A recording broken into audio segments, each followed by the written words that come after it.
Halo guys, welcome back again to my channel. Hari ini saya akan menjelaskan film Monster Z yang dirilis pada tahun 2014. Sebelum kita mulai videonya, jangan lupa klik tombol subscribe dan nyalakan lonceng notifikasi agar tidak ketinggalan video-video dari channel ini. Film diawali dengan si pemeran utama bernama Tatsuya yang berusia 5 tahun.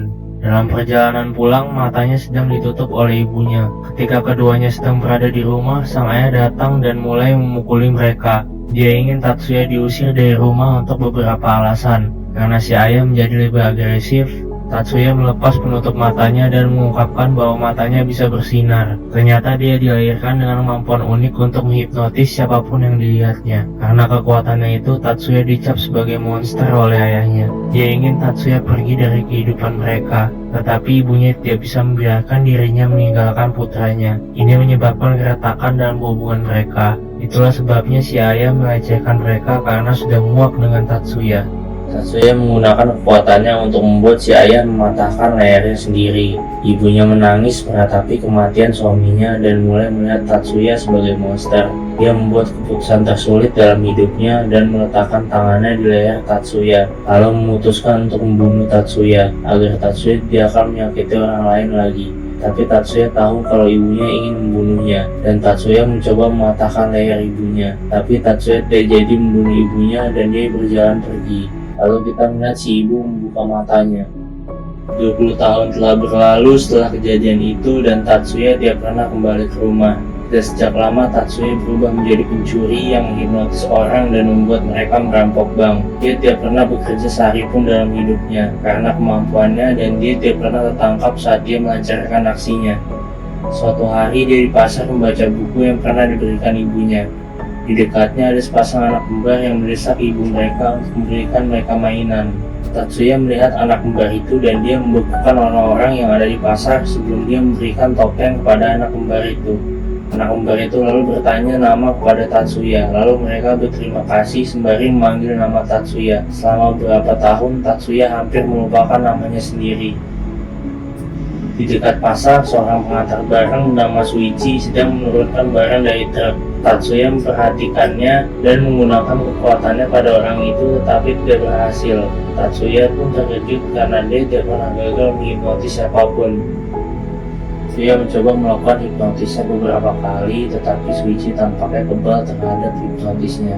Akhirnya dia masuk dalam gedung tempat teman-temannya Akira dan Jun mengirimkan bingkisan.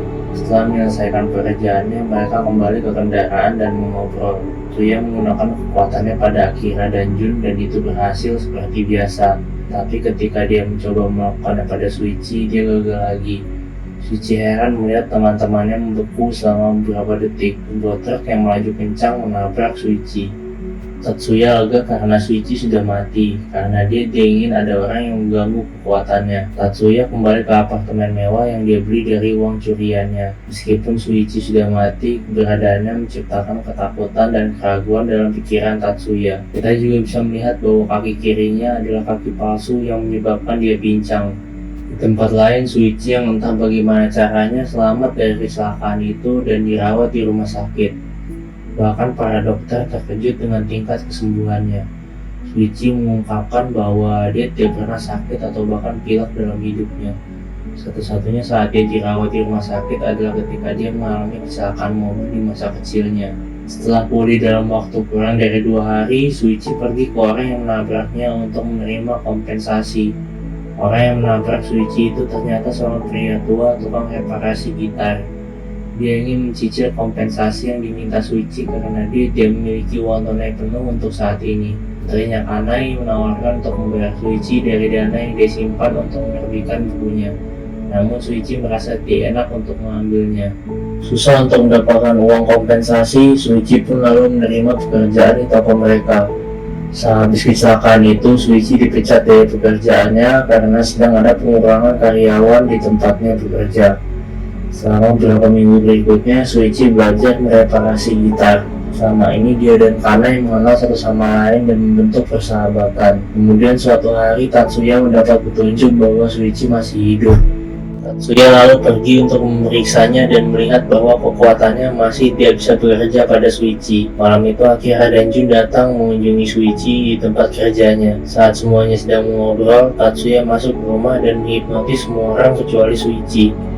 Dia ingin membunuh Shuichi untuk mendapatkan kembali kendali atas dunia yang diciptakan untuk dirinya sendiri. Shuichi pun panik dan bertanya siapa dia, tapi Tatsuya tidak menjawab. Tatsuya memanipulasi Akira dan Jun untuk menahan Shuichi dan bahkan membuat Kanai menikamnya. Ketika Shuichi akhirnya menang, Tatsuya membuat Kanai mendorong ayahnya. Setelah Tatsuya pergi, semua orang kembali sadar dan berlari untuk membantu ayah Kanai. Tetapi sekarang ayah Kanai sudah mati. Penyelidikan polisi pun terjadi dan Shuichi mengungkapkan apa yang terjadi. Tetapi ceritanya sulit untuk dipercaya. Shuichi dicap sebagai seorang dengan masalah mental.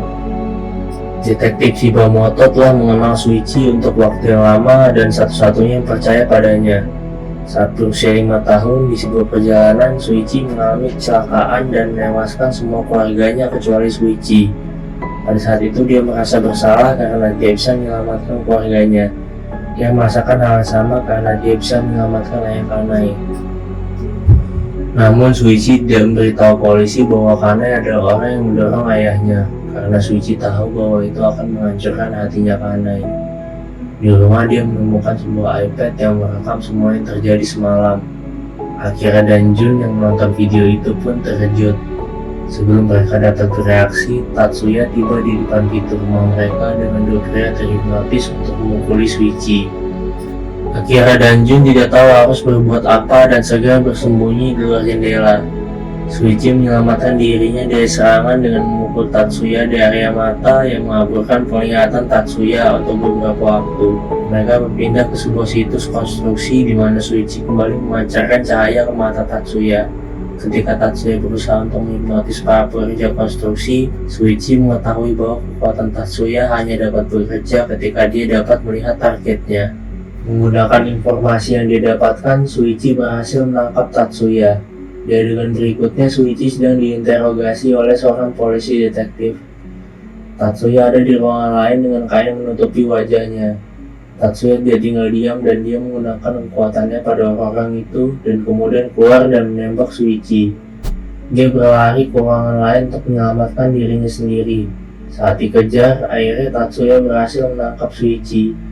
Tetapi Tatsuya tidak bisa menembak Shuichi karena dia pernah membunuh siapapun dengan tangannya sendiri. Shuichi mengambil keuntungan dari keraguan Tatsuya dan mematikan lampu agar kemampuan Tatsuya tidak bekerja. Tatsuya melarikan diri ke stasiun karena dia ingin ditangkap lagi. Shuichi mengikutinya dari belakang dan sampai di jembatan penyeberangan. Akibat penggunaan kekuatan yang berlebihan membuat Tatsuya menjadi lemah. Dia membuat seluruh kerumunan orang di sekitarnya berhenti dan membuat mereka menyerang Shuichi. Di pikirannya, Tatsuya percaya bahwa Shuichi adalah orang yang akan mengacaukan rencananya, karena Shuichi tidak terpengaruh dengan hipnotisnya, seperti yang dilakukan Tatsuya ke semua orang. Pada akhirnya dia berhasil untuk membunuh Shuichi dengan melemparkan balok beton padanya. Namun saat Tatsuya berjalan pergi, kita melihat Shuichi membuka matanya lagi. Polisi lalu melihat kembali rekaman pengawasan dan menyadari bahwa Shuichi mengatakan kejadian yang sebenarnya. Kepolisian berteori bahwa baik Tatsuya dan Shuichi pastilah hasil dari semacam mutasi pada manusia. Di tempat lain, Tatsuya masuk ke apartemennya dan melihat sekelompok detektif memeriksa barang-barangnya. Tatsuya lalu membekukan mereka semua untuk mengambil bukunya dan seikat uang. Kemudian Tatsuya mendengar pesan melalui salah satu telepon radio yang mengklaim Shuichi ada bersama polisi. Tatsuya pun sudah mulai tertekan dan tidak tahu apa yang harus dilakukan. Shuichi tampaknya sudah kembali dari kematian. Dengan frustasi, Tatsuya memberitahu kepada detektif itu bahwa dia bukan monster. Sebelum dia membuat mereka saling membunuh tanpa sepengetahuannya, detektif Shibamoto berada di sudut ruangan dan bersembunyi dari pandangannya. Dalam adegan berikutnya, kita melihat Kanai bertemu ibu Tatsuya yang masih hidup. Dia meminta maaf untuk putranya dan masih menyesal dia membunuhnya ketika Tatsuya masih kecil. Dia ingin bertemu Shuichi dan meminta Kanai untuk menelponnya. Ketika Kanai ingin bertemu dengan Shuichi, saat kembali ke rumah, Kanai melihat Shuichi menunggunya dan memberitahunya tentang ibu Tatsuya. Tetapi Kanai segera menyadari kalau Shuichi sedang tertidur. Ketika Suichi bangun, dia melihat Kanai sedang menonton video di malam ayahnya meninggal. Kanai terkejut dan patah hati saat mengetahui dialah yang mendorong ayahnya. Sementara itu, Tatsuya pergi ke rumah ibunya untuk kabur dari kejaran polisi, tapi ibunya telah memanggil polisi ke rumah untuk menjebaknya. Tatsuya yang marah mengambil pistol dan mengarahkan pistol itu ke ibunya, tapi dia tidak bisa menembak ibunya. Pada saat yang sama, Suichi menelpon ibunya Tatsuya, tapi yang mengangkat telepon adalah Tatsuya. Dia mengundang Suichi ke tempat pertunjukan untuk menyelesaikan masalah mereka berdua. Keesokan paginya, detektif Shibamoto datang ke rumah Kanai. Shibamoto mengetahui bahwa Suichi telah pergi untuk menemui Tatsuya. Dia tidak ingin kehidupan orang lain masuk dalam bahaya, maka dia tidak memberitahu Kanai tentang pertemuan Suichi dengan Tatsuya. Detektif juga mengungkapkan bahwa ibu Tatsuya ditemukan tewas pagi itu. Sementara itu, di tempat pertunjukan, Tatsuya menghipnotis semua penonton dan membuat seorang pria melompat dari atas ketinggian. Setelah Tatsuya membuat beberapa orang melompat, di bawah pengaruhnya, Tatsuya ingin Suichi merasa bersalah akan kematian semua orang di sana. Tiba-tiba detektif Shibamoto muncul di belakang Tatsuya dan menundukkan pistol ke arah Tatsuya. Di bawah, Suichi yang melihat mereka berlari ke arah mereka. Namun ketika Suichi sudah di atas, Tatsuya telah mengendalikan detektif dan dia juga melompat dari pagar. Suichi yang berusaha menyelamatkannya pun gagal. Saat Suichi shock melihat detektif Shibamoto tewas, Tatsuya mengambil kesempatan untuk melarikan diri melalui pintu belakang. Para penonton yang mulai kembali sadar pun melihat mayat tergeletak di sekitar auditorium. Orang-orang mulai panik dan terjadi kekacauan di auditorium. Ketika orang berlarian untuk menyelamatkan diri, Suichi mengalami kesulitan menangkap Tatsuya. Tetapi saat itu Kanai datang untuk membantu Suichi dan mengarahkan pistolnya ke Tatsuya. Kanai mengatakan kepadanya tentang kematian ibunya dan menuduhnya sebagai monster. Kata monster memicu kemarahan Tatsuya karena ayahnya biasa memanggilnya dengan sebutan monster. Tatsuya berhasil menghipnotis Kanai. Dia melihat Suichi di kerumunan. Tatsuya melihatnya sebagai kesempatan terbaik untuk membunuh Suichi dan membuat kerumunan orang di bawah sana menginjak-injaknya ke tanah. Setelah dia berjalan keluar sambil menyandra Kanai, angkatan bersenjata telah berkumpul di pintu keluar untuk menghentikan Tatsuya.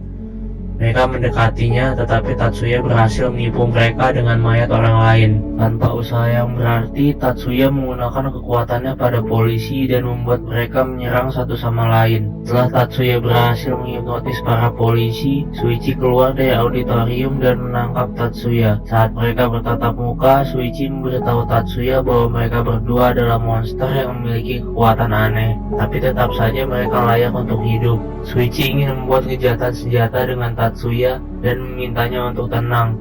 Namun Tatsuya sama sekali tidak mau mendengarkan perkataan Suichi. Dia mengendalikan Kanai dan membuatnya menuruni tangga auditorium. Tatsuya ingin membuat Kanai jatuh ke bawah, tetapi Tatsuya berubah pikiran dan tidak jadi membunuh Kanai. Alasannya karena Tatsuya hanya ingin melihat Suichi menderita. Tatsuya yang marah ingin membunuh Suichi dan mengarahkan senjatanya ke Suichi. Ketika Suichi menemukan bukunya Tatsuya yang terjatuh, Suichi kaget karena Tatsuya memiliki buku yang sama dengannya. Di buku itu juga tertulis nama asli dari Tatsuya. Tatsuya terkejut karena dia akhirnya menemukan seseorang yang benar-benar mengerti dia. Namun kekuatannya yang berlebihan telah membuatnya lemah.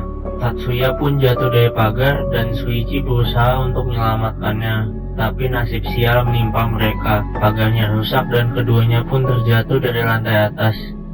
Di scene berikutnya, Tatsuya berada di kantor polisi dengan mata tertutup dan akan dieksekusi. Ternyata Suichi sudah menyelamatkan nyawanya. Selama musim gugur, Suichi juga hidup berkat kekuatan super penyembuhannya.